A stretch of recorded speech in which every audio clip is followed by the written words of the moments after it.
يا الله يا كريم يا عظيم يا غفور يا شكور يا ودود.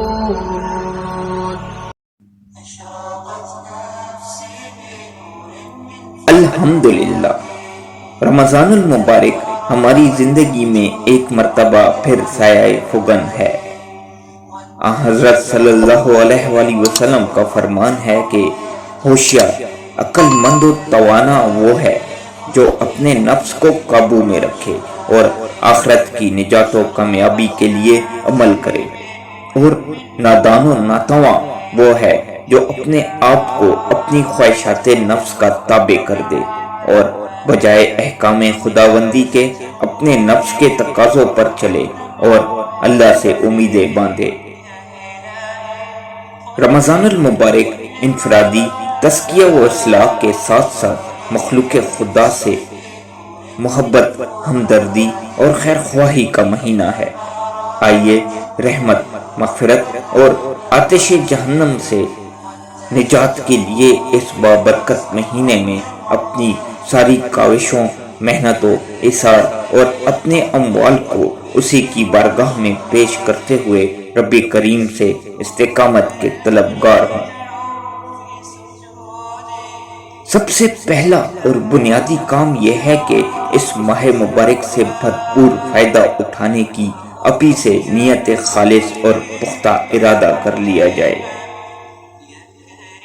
نیت پر ہی تمام اعمال کا دار و مدار ہوتا ہے۔ رمضان کے پیغام اور اس کی عظمت و برکت کے احساس کو تازہ کر کے اس عزم کا اعادہ کریں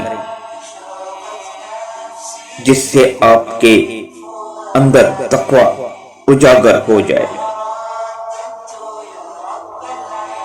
رمضان اور قرآن کا آپس میں بہت گہرا تعلق ہے۔ اس مہینے کا حاصل ہی قرآن سننا اور پڑھنا، قرآن سیکھنا، سمجھنا اور اس پر عمل کرنے کی استعداد پیدا کرنا ہے۔ اس ارادے کے ساتھ قرآن ترجمے کے ساتھ پڑھنا شروع کر دیں کہ آئندہ رمضان تک پورا قرآن ترجمے کے ساتھ پڑھنے کی استعداد پیدا ہو جائے۔ رمضان کریم ہر سال بعد ایک تربیتی پروگرام کی صورت میں ہمیں معاملات، رویوں، تعلقات کے جائزہ احتساب کا موقع فراہم کرتا ہے۔ پورے معاشرے کے ٹھیک ہونے سے پہلے اس امر کی ضرورت ہے کہ معاشرے کی اکائی یعنی فرد اپنے آپ کو درست کرنے کے لیے فکر مند ہو۔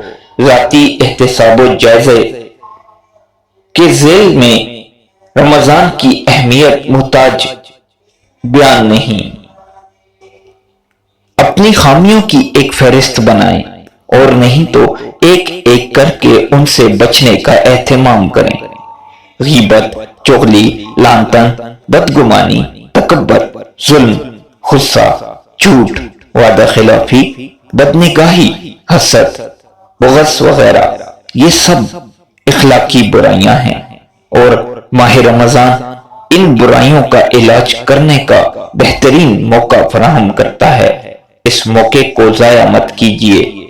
سماجی، خاندانی اور گھریلو دائرے میں اپنے سابقہ رویوں کا خالصتاً آخرت کے نقطہ نظر سے لیں